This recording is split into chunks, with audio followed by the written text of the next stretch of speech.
Witam serdecznie wszystkie osoby interesujące się starożytnym Egiptem. Dziś będziemy czytać hieroglify wykute na egipskich zabytkach.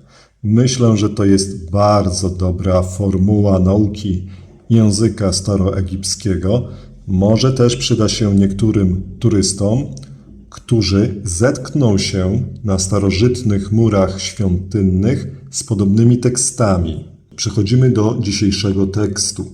Jest to inskrypcja wykuta na palecie z brązu na cześć faraona Amazisa. Był to władca z 26 dynastii, który rządził Egiptem w VI wieku przed naszą erą.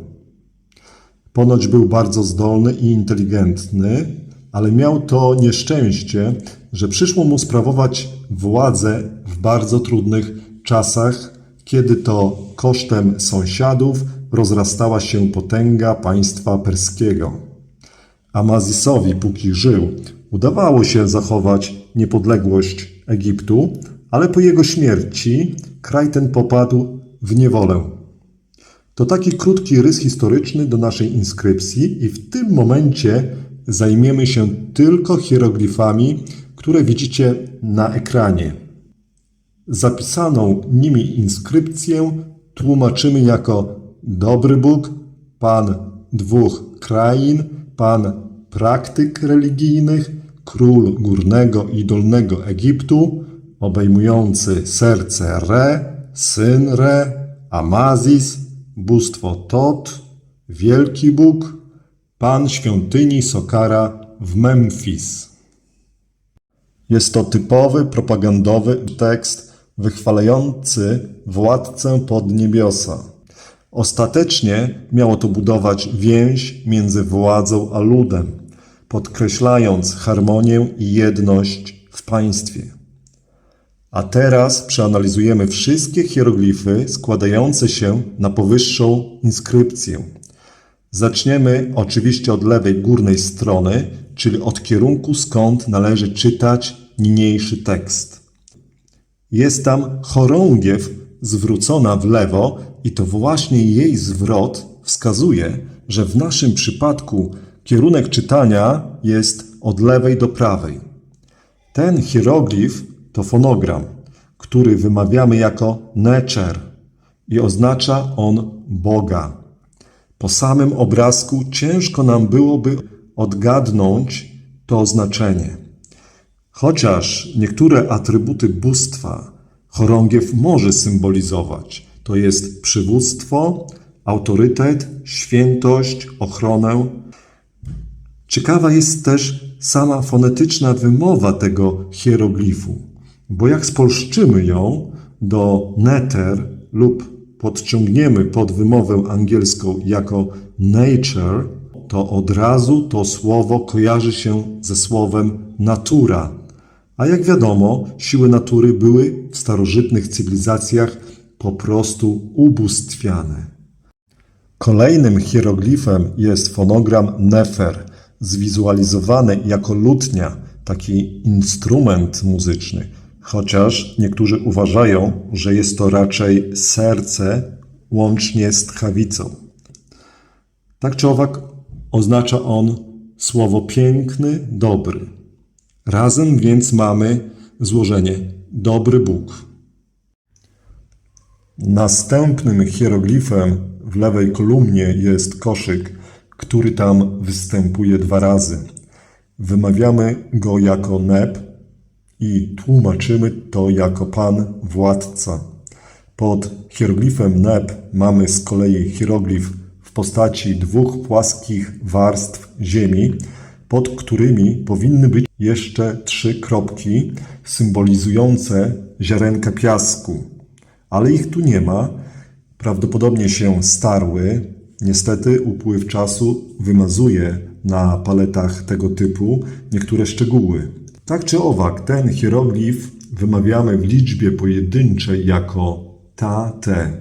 Skojarz to z łacińskim słowem terra, które oznacza również ziemię, a które to słowo wydaje się być złożeniem te i ra, czyli egipskim zapożyczeniem słów tłumaczonych jako ziemia, kraina Boga Ra. Dobrze, a teraz mamy po raz kolejny taki sam koszyk, pod którym zerka oko. Następnie mamy coś na kształt bochenka chleba, obok którego jest kółko.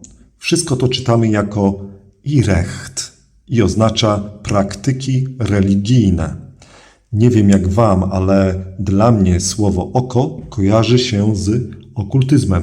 Kiedyś obrzędy magiczne, okultystyczne bywały religią państwową, tak jak na przykład w Egipcie. Odnośnie hieroglifów w postaci oka, wymawianego jako iri, to powiem wam, że przykładowo w starogreckim jest słowo iris, które oznacza tęczę, a zarazem świetliste koło na niebie, co poetycko można podciągnąć pod rodzaj oka. Stąd wydaje się, że Greka w tym wypadku zapożyczyła ze staroegipskiego. Wracając do naszej inskrypcji, na samym dole mamy hieroglify przedstawiające tużycę jako symbol Górnego Egiptu i pszczołę jako symbol Dolnego Egiptu. Równocześnie są to atrybuty faraona, mające symbolizować jego pszczelą płodność, zaradność, pracowitość w powiązaniu z bujną wegetacją. W uproszczeniu jednak te hieroglify tłumaczymy po prostu jako król Górnego i Dolnego Egiptu, wymawiając je jako Nesut Biti. Zadziwiające jest przy tym to, że samo słowo pszczoła w staroegipskim i angielskim w wymowie są niemal identyczne. To, co jeszcze warto wiedzieć o tych hieroglifach, to to, że najczęściej poprzedzają one tak zwane kartusze. Kartusze to są mniej lub bardziej koliste pętle, w których zapisywano 2 z 5 możliwych oficjalnych imion faraona.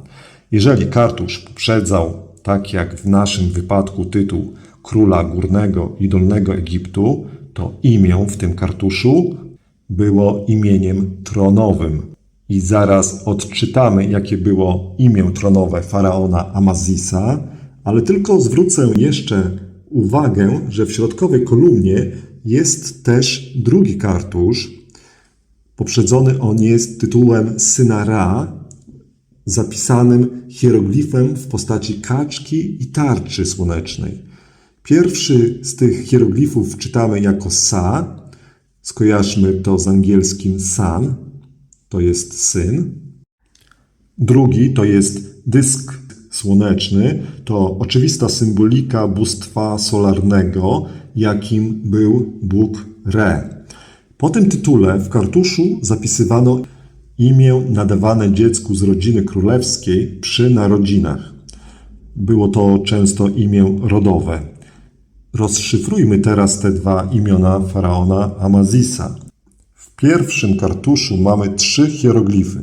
Kolejno od góry są to dysk solarny bóstwa Re, dzban i serce.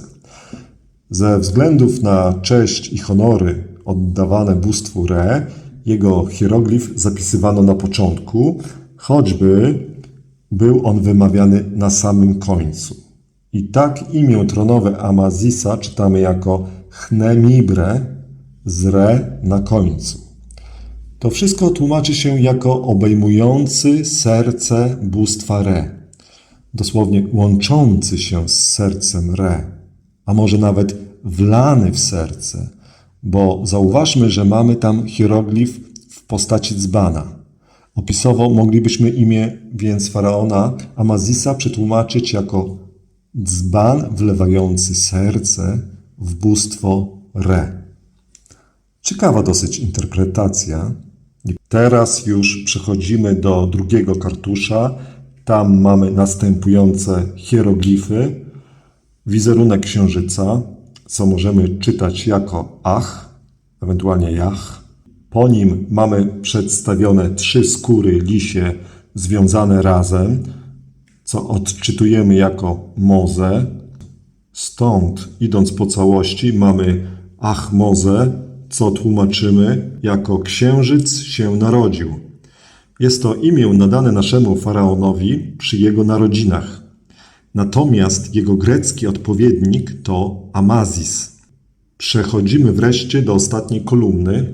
Tutaj na górze czytamy Dżehuti, co oznacza Boga z głową ibisa. Jest to tak zwany Bóg Tot.